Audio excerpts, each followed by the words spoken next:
sa lugar na mitany sa ireo tinikyo fa mijery ny ao am-po toy zany ianao hoay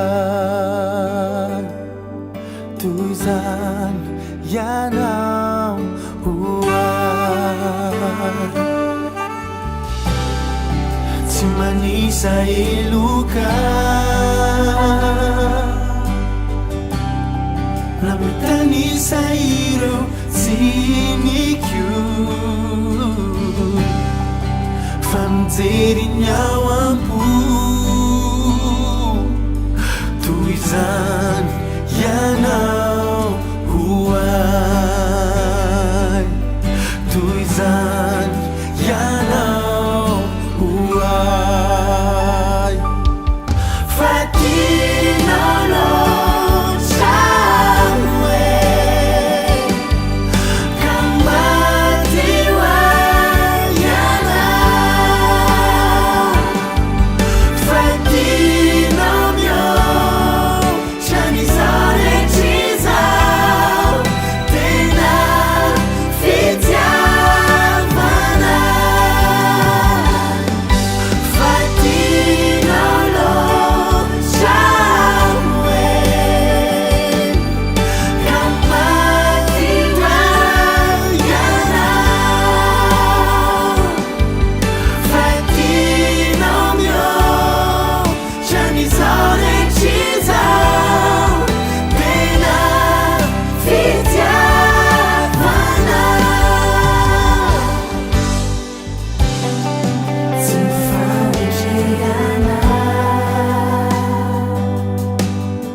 fitiavana mandevonay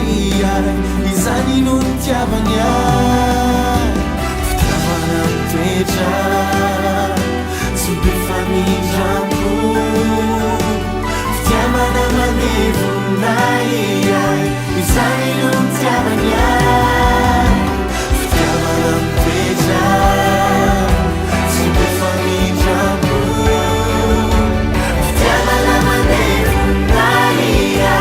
izany no nitiavany